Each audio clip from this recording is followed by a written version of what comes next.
अस्सलाम वालेकुम, welcome back to masters. cs501 का लेक्चर नंबर 28 और 29 आज की वीडियो में हम कवर करने वाले हैं। लेक्चर नंबर 28 हमारा कंटिन्यूस पार्ट है लेक्चर नंबर 27 का, जिसके अंदर हमने इंटरप्ट पे बात की थी। अब हम कुछ हार्डवेयर और कुछ सॉफ्टवेयर इंटरप्ट की टेक्निक्स देखेंगे इस लेक्चर के अंदर। तो सबसे पहले तो यहाँ पे आपको कंपैरिजन दिया हुआ है इंटरप्ट ड्रिवन आईओ और पोलिंग का। तो यहाँ पे देखें, इंटरप्ट ड्रिवन आईओ होता है वो बेटर होता है पोलिंग से। अब पोलिंग क्या होता है? पोलिंग के अंदर क्या होता है कि इसमें बहुत ज़्यादा टाइम लगता है, क्योंकि पेरिफेरल डिवाइस से बार बार पूछा जाता है कि क्या वो डाटा डिलीवर करने के लिए रेडी हैं या नहीं है। बार बार उनसे एक सीपीयू क्वेश्चन करता है कि वो डाटा देने के लिए तैयार हैं या नहीं। ठीक है, तो इसमें बार बार पूछने में जो है वो टाइम लगता है और सीपीयू का बहुत ज़्यादा टाइम वेस्ट होता है। लेकिन इंटरप्ट जो ड्रिवन टेक्निक हमने पिछले लेक्चर्स में पढ़ी थी वो ज़्यादा बेटर है, क्योंकि उसके अंदर ज़्यादा टाइम नहीं लगता। इंटरप्ट खुद ही जनरेट हो जाता है और सीपीयू की अटेंशन मांगता है और सीपीयू उसको अटेंशन देकर उसका काम ख़त्म कर देता है। ठीक है, तो इसलिए ये दोनों चीज़ों का डिफरेंस आपको पता होना चाहिए कि इंटरप्ट सिंपल जो इंटरप्ट अकर होता है जिसको सीपीयू जो है वो रिस्पॉन्ड करता है और उसको डिवाइस खुद बताती है सीपीयू को कि इंटरप्ट है। जैसे कीबोर्ड से हम कुछ प्रेस करते हैं तो वो कीबोर्ड की जो डिवाइस है ना, पेरिफेरल डिवाइस, वो बताएगी आपके सीपीयू को कि वो इंटरप्ट है, इनके उसको टेंशन चाहिए। जबकि पोलिंग के केस में क्या होता है कि सीपीयू को बार बार डिवाइस से पूछना पड़ता है कि वो क्या वो तैयार है, क्या वो उसने डाटा डिलीवर करने के लिए वो रेडी है, क्या वो भी डाटा डिलीवर करेगी। तो ये आपने इनका डिफरेंस याद रखना है। ठीक है, यहाँ पे लिखा हुआ अभी आप इसकी डेफिनेशन भी यहाँ से पढ़ सकते हैं। इसके अलावा जो यहाँ पे उन्होंने लिखा है कि अगर नंबर ऑफ़ इंटरप्ट एक साथ अकर हो जाते हैं तो उनको सॉल्व आउट करने के लिए भी हमारे पास कुछ मैकेनिज्म होने चाहिए। उन मैकेनिज्म को हम आगे डिस्कस करते हैं। सबसे पहले तो यहाँ पे डिज़ाइन के 2 इश्यूज़ डिस्कस किए हुए हैं आप लोगों से और उन्हीं को फिर आगे डिटेल में भी बताया हुआ है। तो ये भी अक्सर पेपर में शॉर्ट क्वेश्चन आ जाता है, तो आपने इसको भी देखना है कि 2 डिज़ाइन इश्यूज़ कौन से होते हैं। एक डिवाइस आइडेंटिफिकेशन होती है और दूसरा प्रायोरिटी मैकेनिज्म होता है। थोड़ा इनका आइडिया हम पिछले लेक्चर में ले चुके हैं, अब इनको हम थोड़ा डिटेल में देखते हैं। और ये जो आपका डिफरेंस है ना, कंपैरिजन इंटरप्ट ड्रिवन और पोलिंग का, ये भी आपको शॉर्ट में आ सकता है, तो इसको भी आपने थोड़ा सा अच्छे तरीके से देख लेना है कि इन दोनों के अंदर जो मेन डिफरेंस है ना वो आपको पता होना चाहिए। उसके बाद डिज़ाइन इशू का पहला इशू डिवाइस आइडेंटिफिकेशन है। डिवाइस आइडेंटिफिकेशन मैकेनिज्म के अंदर भी 3 और इशू आते हैं। पहला यह है कि मल्टीपल इंटरप्ट लाइन्स, सॉफ्टवेयर पोल और डेजी चेन। अब इन तीनों को देखते हैं ये क्या है। पहला तो है मल्टीपल इंटरप्ट लाइन। अब मल्टीपल इंटरप्ट लाइन एक स्ट्रेट फॉरवर्ड अप्रोच है। ये आपको मैंने ग्रीन हाईलाइट किया, ये आपका MCQ है कि ये कौन सी अप्रोच होती है। तो ये एक स्ट्रेट फॉरवर्ड अप्रोच होती है जिसके अंदर डिफरेंट इंटरप्ट इकट्ठे अकर हो जाते हैं लाइन वाइज। ठीक है, आप ऐसे कह सकते हैं। The number of interrupt lines are provided between the CPU and IO module. इसके अंदर होते हैं if multiple lines are used it's likely each line will have multiple IO modules. ये भी आप याद रखना है कि अगर मल्टीपल लाइन्स इस्तेमाल हो रही है तो IO डिवाइसेस भी मल्टीपल होंगी। ये 2-3 बातें आपने इसके बारे में याद रखनी है। उसके बाद सॉफ्टवेयर पोल है। सॉफ्टवेयर पोल में क्या होता है, CPU पोल आइडेंटिफाई करता है कि कौन सा इंटरप्ट किस ब्रांच पे अकर हो रहा है। और हमने इंटरप्ट सर्विस रूटीन भी देखा था कि पिछले लेक्चर में कि वो ऑटोमेटिकली साथ में इंटरप्ट के स्टार्ट हो जाते हैं। जब आइडेंटिफिकेशन हो जाती है तो फिर कुछ स्पेशल कमांड दिए जाते हैं डिवाइसेस को, और यहाँ पे उन्होंने कुछ स्पेशल कमांड्स आपको बताएं कि वो टेस्ट IO भी हो सकता है। ठीक है, और जब IO मॉड्यूल जो है वो इंटरप्ट जो है सेट कर लेती है तो उसको पॉजिटिवली रिस्पॉन्ड मिलता है। इतना सा आपने यहाँ से याद रखना है। ठीक है, इस डायग्राम को भी आप एक नज़र देख लीजिएगा। वैसे तो बनाने के लिए आती नहीं है। यहाँ पे इंटरप्ट रिक्वेस्ट है और फिर इंटरप्ट को अनेबल किया जाता है। उसके बाद यहाँ पे हमारे पास नेक्स्ट क्या है, यहाँ पे हमने एक एग्जांपल भी दी हुई है। एक सिंपल हार्डवेयर मैकेनिज्म को SRC में इंडिकेट किया जाता है। इसको भी आपने एक दफ़ा याद रखना है। इस एग्जांपल आपको MCQs में पूछ सकते हैं, बाकी इसमें से शॉर्ट लॉन्ग नहीं आते। उसके बाद यहाँ पे कुछ एक मैकेनिज्म आपको डिस्कस किया है। इनके 2 सिग्नल होते हैं उसके, एक तो इंटरप्ट अनेबल होता है और दूसरा इंटरप्ट रिक्वेस्ट होता है। अभी हमने ऊपर डायग्राम में देखे थे, ये देखिए इंटरप्ट रिक्वेस्ट है और इंटरप्ट अनेबल है, 2 सिग्नल यहाँ पे हैं। ठीक है, उन सिग्नल को आगे इन लोगों ने थोड़ा सा एक्सप्लेन किया। उसके बाद डेजी चेन है। डेजी चेन क्या होता है, एक वायर्ड और इंटरप्ट सिग्नल होता है जो सिवरल डिवाइसेस को एक साथ इंटरप्ट करने के लिए अलाउ करता है, जिसके अंदर बहुत सारे डिवाइसेस सिमल्टेनियसली यानी कि एक साथ ही इंटरप्ट जनरेट कर सकती हैं। ठीक है, और उसके अंदर क्या होता है कि अगर मोर देन 1 डिवाइस जो है वो अपने इंटरप्ट को जनरेट करना चाहती हैं तो उनके डाटे को बस कंटेंशन में रखा जाता है और उसके बाद वो इंटरप्ट जनरेट करती हैं। इसका सोल्यूशन जो है वो डेजी चेन है। और डेजी चेन जो है आपने याद रखना है कि ये तीसरी टेक्निक है। और यहाँ पर उन्होंने एक आपको डायग्राम भी दी हुई है, तो आप देखिए एक सीक्वेंस के साथ पड़े हुए। एक IO डिवाइस ये है 0, एक IO डिवाइस है 1 और एक IO डिवाइस है J। तो 3 इंटरप्ट जनरेट करना चाहती हैं। ये तीनों डिवाइस जो है यहाँ पर इंटरप्ट जनरेट करना चाह रही हैं, तो डेजी चेन के थ्रू जो है वो ये तीनों इंटरप्ट जनरेट कर सकती हैं। और इसके अंदर क्या होता है कि एक सिग्नल जो है वो एक डिवाइस के बाद दूसरी डिवाइस से ट्रैवल करता है, यानी कि प्रोपोगेट करता है। और यहाँ पे उन्होंने एक इक्वेशन भी आपको बताई हुई है कि क्या होता है। यहाँ पे यहाँ पे एक्नॉलेज के लिए है कि एक्नॉलेज होती है I को, J - I हमारे पास इंटरप्ट है। ठीक है, ये इंटरप्ट है, उसकी जो पावर है यहाँ पे उन्हें दिए हुए रिक्वेस्ट J-I और फिर एनेबल, ये उनकी शॉर्ट फॉर्म्स लिखी हुई है, एनेबल के लिए ENB और रिक्वेस्ट के लिए REQ। ठीक है, ये आपने याद रखना है। उसके बाद यहाँ पे उन्होंने कहा है कि jth डिवाइस को जो है वो एक्नॉलेजमेंट मिल जाएगा, यानी कि उसको ये बता देंगे कि इंटरप्ट होने वाला है, एक्नॉलेजमेंट उसको इस चीज़ का मिल जाएगा। उसके बाद J-1 वाली जो हमारे पास अगली डिवाइस है ना, वो कोई भी इंटरप्ट अनेबल नहीं करेगी, क्योंकि ऑलरेडी अभी इंटरप्ट कोई और जनरेट कर रहा है। ठीक है, jth डिवाइस अगर कर रही है तो J-1 नहीं कर सकती। तो जैसे यहाँ पे अगर आप देखें तो अगर ये IO डिवाइस 0 यहाँ पर कोई इंटरप्ट जनरेट करती है तो इसको वेट करना पड़ेगा, इसके बाद इसकी बारी आएगी। तो ये आपने इसमें याद रखना है, बाकी इसमें कुछ भी मुश्किल चीज़ नहीं है। इसके अलावा डिसएडवांटेज सॉफ्टवेयर पोल और डेजी चेन का है।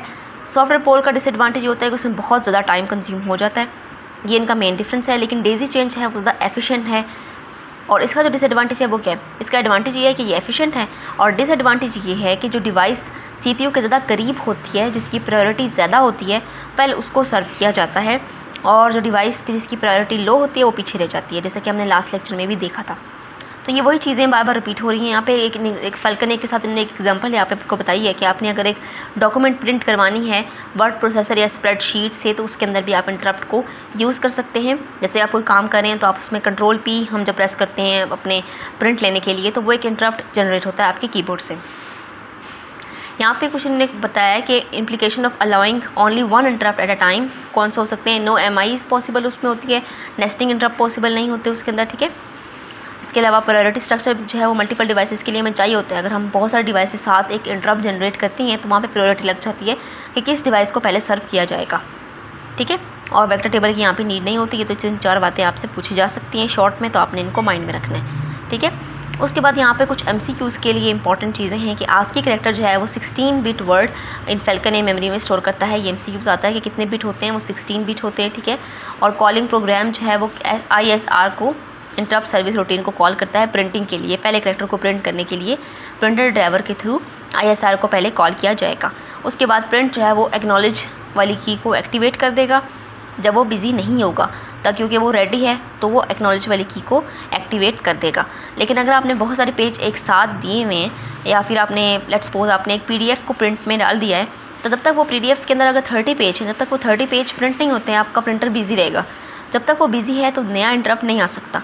तो नए इंटरप्ट को ये एक्नॉलेज मिल जाएगा कि वो भी बिजी है, प्रिंटर अभी बिजी है। ठीक है, और उसके बाद अब प्रिंटर जब फ्री हो जाएगा तो वो उसको एक्नॉलेज कर देगा कि नाउ आई एम फ्री, अब आप अपना प्रिंट ले सकते हैं। ठीक है, उसके बाद यहाँ पर उन्होंने आपको एक और यहाँ पे एक इम्पॉर्टेंट चीज़ है, द इंटरप्ट रिक्वेस्ट इस एक तो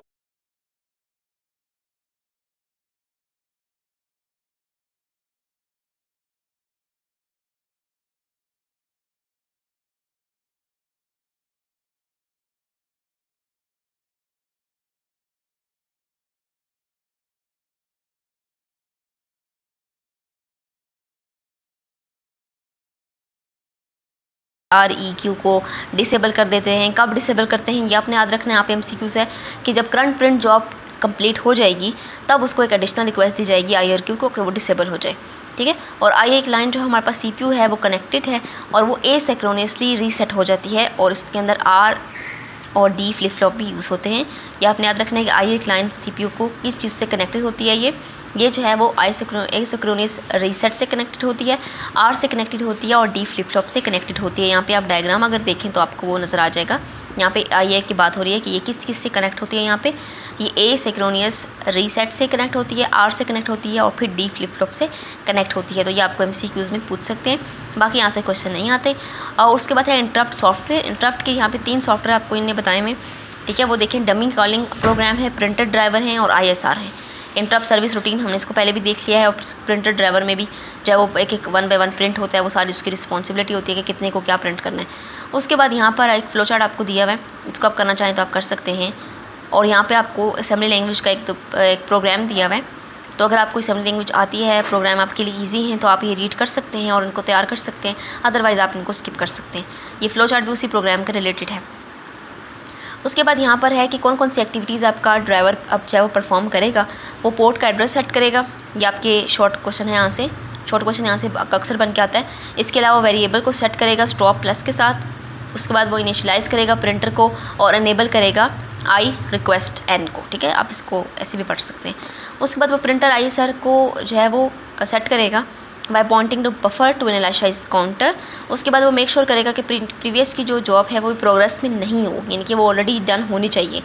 इसके अलावा ये PV ब्लॉक को भी सेट करेगा, ISR को जो है वो इन्वॉक भी करेगा, यानी कि उसको काम में लाएगा। इसके अलावा जो एरर मैसेज होते हैं मेन प्रोग्राम को, वो जो है वो ISR अगर कोई एरर आता है तो वो एरर भी आपको वो देता है। अक्सर अगर आपने कोई प्रिंट करवा रहे होते हैं तो अगर उसके अंदर कोई मसला आ जाता है या फिर वो ऑलरेडी बिजी होता है तो आपको वो एरर दे देता है कि प्रिंटर बिजी है या फिर पेज फंस गया है या फिर कुछ ऐसा। उसके बाद वो मेन प्रोग्राम में रिटर्न कर देता है। तो ये प्रिंटर वाली एग्जांपल ही है यहाँ पे, उसी को उन्होंने कंटिन्यू किया है।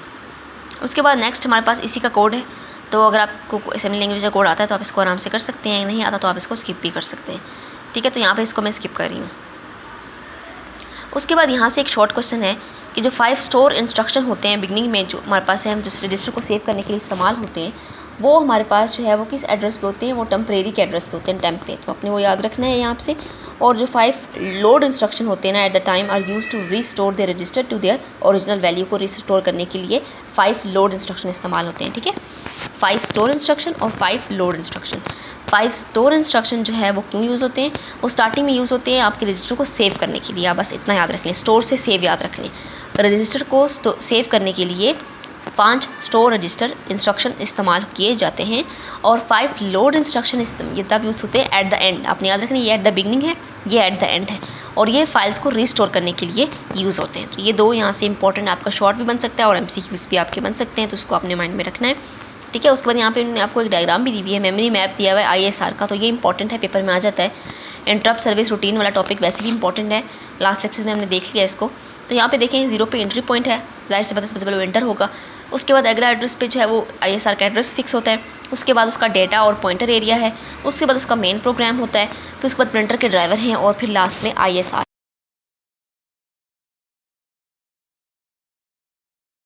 जिसके अंदर टेम्परेरी तौर पर आप प्रिंट करने के लिए अगर कुछ रखवाना चाहते हैं तो रखवा सकते हैं, ठीक है। उसके बाद हमारा लेक्चर नंबर 29 यहाँ से स्टार्ट होता है। लेक्चर नंबर 28 होप्स हो कि आपको समझ आया होगा। जितनी भी इंपॉर्टेंट चीज़ें थी वो मैंने आपको कवर करवा दी हैं। अब हमारे पास लेक्चर नंबर 29 फालसिम के बारे में है। तो ये वही लेक्चर है जो स्टार्टिंग में आपका पहला था और ये एक्स्ट्रा डिटेल है, ये पेपर में इसमें से कुछ भी नहीं आता, ठीक है। तो यहाँ पर जो चीज़ें करने वाली थी वो मैंने आपको मिड टर्म में बताई थी, लेकिन एक दफ़ा मैं आपको दोबारा बता देती हूँ कि फालसिम एक सॉफ्टवेयर एप्लीकेशन है जिसके अंदर एक फाल्कन A असेंबलर और फाल्कन A सिमुलेटर होता है और ये विंडो XP पे रन करती है। ये MCQs यहाँ से जो बनते हैं। इसके अलावा फाल्कन A की जो असेंबली फाइल होती है वो .smfa एक्सटेंशन से स्टोर, और यहाँ से कुछ और एक कोड दी, 2-3 बातें हैं। फाल्कन A असेंबलर जो है उसका सोर्स कोड के 2 मॉड्यूल होते हैं, एक फर्स्ट पास और एक सेकंड पास। जो फर्स्ट पार्ट मॉड्यूल होता है ना वो असेंबली फाइल को लेता है, ठीक है, और उसके बाद सिंबल टेबल को जनरेट कर देता है। बस आपने इतनी सी बात याद रखनी है कि इसके अंदर 2 पास आ जाते हैं, एक तो फर्स्ट पास मॉड्यूल है और दूसरा सेकंड पास मॉड्यूल है। First pass module assembly file को लेता है, ठीक है, .asmfa एक्सटेंशन के साथ, और उसके बाद आपके लिए एक सिंबल टेबल जनरेट कर देता है और वही सिंबल टेबल अब सेकंड पास मॉड्यूल इस्तेमाल होगा। अब सेकंड पास सिक्वेंशली SM फाइल को इंटरप्ट करती है। बस आपको इतना सा इसमें से याद रखना है। बाकी इसमें से आप देख सकते हैं कि फाल्कन A की फ़ीचर्स हैं, प्रिंट सिंबल है, इसके अंदर प्रिंट इंस्ट्रक्शन है। तो ये सारी वही चीज़ें जो हमने मिड टर्म में देख ली थी और ये पेपर में इस टाइम इंपॉर्टेंट भी नहीं है और आता भी नहीं है। कभी कभी अगर आ भी जाए तो वो 2-3 MCQs हैं वही आते हैं। इसके अलावा यहाँ पे अगर आप देखें तो कुछ आपको एक्सटेंशन मिलेंगी, तो ये आपने देख लेनी है कि एक्सटेंशन किस लिए यूज़ होती है। जैसे कि आपने देख ली .asmfa एक्सटेंशन जो है वो असेंबली लैंग्वेज फ़ाइल के लिए होती है। इसके अलावा बाइनरी फाइल के लिए मैंने आपको बताया था कि ये binfa इंस्ट्रक्शन है, जो हमारे पास एक्सटेंशन है वो कौन सी है, बाइनरी के लिए, वो आपने याद रखना है। और वेरिएबल्स के लिए हमारे पास .equ डायरेक्टिव यूज़ होता है, ठीक है। तो ये छोटे छोटे कुछ MCQs हैं यहाँ से, बस सिर्फ वही होते हैं। और इसके अलावा कमेंट जो है वो सेमीकोलन से जो है वो इंडिकेट किए जाते हैं। बाकी इसमें से कुछ भी आपके पेपर में इंपॉर्टेंट नहीं है, इस लेक्चर में से कुछ भी नहीं आता क्योंकि ये मिड टर्म का पार्ट ही है। और फालसिम को यूज़ करके क्या क्या करना है, और यहाँ पे उसके बाद यहाँ पे आपको फालसिम का उन्होंने तरीका बताया कि आप इस तरह किस तरह से इंस्टॉल कर सकते हैं। तो PC की वैल्यू चेंज करेंगे और स्टेप बाय स्टेप आपको गाइड किया हुआ है कि फालसिम A का जो असेंबलर है और सिमुलेटर है दोनों की सेटिंग कैसे करनी है, इसको जनरेट कैसे करना है, ठीक है, कैसे आपका एरर आएगा, इसको कैसे आप फिक्स करेंगे। तो ये सारी वही डिटेल दी हुई है। अगर आप फाल्कन को डाउनलोड करना चाहते हैं तो फिर आप ये करें, वरना आप इसको स्किप कर सकते हैं। और ये ऐसा जो इंपॉर्टेंट है ही नहीं क्योंकि आपको पेपर में डाउनलोड करने के लिए तो वो देंगे ही नहीं, ठीक है, और ना ही इसकी जो विंडो देते हैं कि इसको लेबल करें, ठीक है। तो आप लेक्चर नंबर 29 में से सिर्फ इस स्टार्टिंग में जो कुछ MCQs हैं 3-4 आपने बस यही प्रिपेयर करने हैं, बाकी इसमें से कुछ भी प्रिपेयर करने वाला नहीं है। 28 की जितने भी इंपॉर्टेंट पॉइंट्स थे वो सारे कवर कर लिए। उसके अंदर जो टेक्निक यूज़ हुई है बहुत इंपॉर्टेंट है, उसमें से अक्सर शॉर्ट क्वेश्चन आता है, डेजी चेन पे आता है, इंटरप्ट हैंडलिंग पे आता है, या ISR पे आता है। इंटरप्ट में मतलब काफ़ी सारे आपको MCQs मिलेंगे आपके पेपर में, और काफ़ी सारे आपको क्वेश्चन भी मिलेंगे जिस पे इंटरप्ट होगा। तो आगे के लेक्चर जब हम करेंगे ना तो वहाँ पे भी कुछ इंटरप्ट के बारे में ही है, तो इसलिए आपको क्लियर होना चाहिए कि इंटरप्ट क्या चीज़ होती है, और सॉफ्टवेयर इंटरप्ट हैं, हार्डवेयर इंटरप्ट हैं, और इनकी फिर फर्दर डिफरेंट टेक्निक्स है जो हम पढ़ रहे हैं, और फर्स्ट वाले से आपने सिर्फ यही पेज करना है। अब नेक्स्ट हम लेक्चर नंबर 30 और 31 2 लेक्चर कवर करेंगे।